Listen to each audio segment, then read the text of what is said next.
Hello guys, nandito ako to perform another magic trick at ituturo ko siya agad-agad sa inyo. Ito nga trick is na vanishing coin, tawag nito sa kanya. Ito yung isa sa pinaka-paborito kong trick, coin trick na gagawin ko harap-harapan sa maraming tao.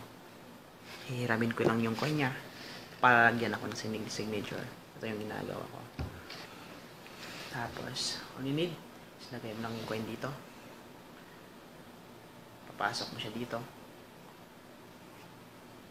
Diba? Pasok mo. Tapos, pisilin mo. Tapos, konting vanish talaga siya. Walang malalagyan. Spread yung daliri.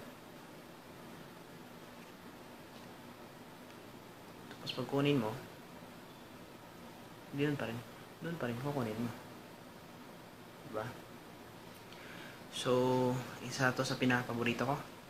Once more. Lagay ko siya ulit. Tulak mo sa loob. Tapos, pag tulak mo, dandahanin mong bitawan yung daliri mo. Spread. Lalaglag. Spread yung daliri mo. Tapos, kunin mo lang siya. Doon pa rin. Diba? Kung saan mo siya nilagay, doon mo siya kukunin. So, astig ba? Tuturo ko sa inyo yun. Huwag kayong mag-alala, okay? So, now, sunod is anong gagawin ko. Ito.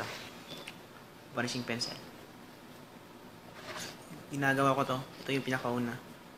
Medyo siya pangka, pero kung gawin mo talaga siya ng biglaan, makugulat din yung tao. So, all you need is pencil. You can borrow ordinary pencil. Meron akong pencil, Faber-Castell. So, all I need is please, pahiram ng pencil mo. Saglit lang. 1, 2. Mawawala yung coin niya. Tapos, kinaganon. Tapos, hihilahin mo siya dito. So, madali lang yan. Next is coin and pencil. Combine natin yung dalawa. Vanishing coin using my magic pencil wand. Ordinary lang to. Okay. Tatap ko siya. 1, 2, 3. Nawala yung coin. So, guys, hope you enjoy. Tuturo ko na. First is vanishing coin. Paano ginagawa yung vanishing coin? May simple na setup nun. Dapat meron kang glue. Transparent glue. Ganon mo siya. Ilalagay mo siya dito. Transparent. Diba? Tapos, lagay mo lang ito sa bulsa na nakabukas. Habang naghihiram ka, irarab mo to siya. Tapos, nakaganon ka, irarab mo siya para pandikit. Dito. Tapos, yung coin mo, hiramuin mo. Kuha mo na yung coin. Ready na, nakaset na yung likod mo. Tapos sabihin mo, dito ko ilalagay. Tapos gaganon ka muna. Sa next, akala mo ipapasok pero hindi. Igaganon mo yung coin. Tapos yung thumb mo, dadalhin mo siya doon sa likod. Dito sa likod. Tapos, dito sa harapan, ganito. Pisil mo. Pero sa likod, nandito na yung coin. Pipisil mo siya, pandikit mo siya doon. Tapos, bitaw ka, harapan. Harapan doon. Sa view mo, ganito. Sarap, ganito. Kahit iganon mo, hindi siya malalaglag kasi nakadikit siya. Diba? Tapos, pagkuha mo naman, ganito ka, huwag ganon. Ganito. Tapos, ganito. Una yung pointer finger mo. Tapos, hihilain mo lang to. Hihilain mo. Hanggang maabot siya dito. Diba? Pag tulak mo, huwag mo siyang itulak. Parang ito lang i-slide mo. Tapos, kunin mo sa thumb mo. Dandahan mo. Tapos, idiin mo sa likod para hindi siya malaglag. Pero pag mapakita ka sa spectator, ganito, nasarap siya. Tapos, ganun mo.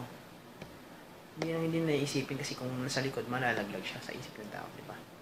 So, that's my vanishing coin. Next, ito. All you need is hipan mo. Pero hindi pala nandito yung lapis. Diba? Parang mawawala yung lapis. Pero nandito na yung lapis. Pinch mo lang siya ng ganito sa pointer tsaka thumb mo. Tapos yung index finger mo dito. Tapos lagyan mo ng pressure dito sa thumb.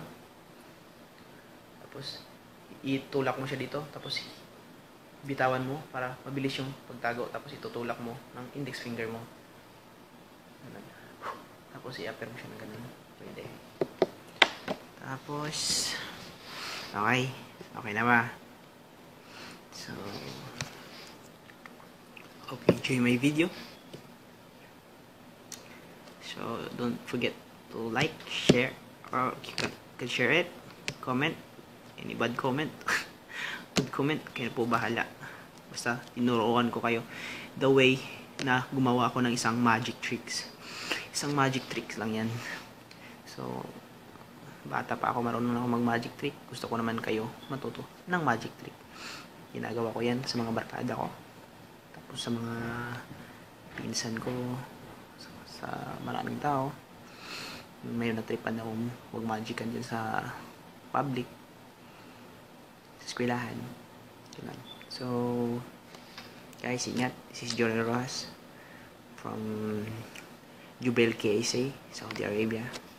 Ingat.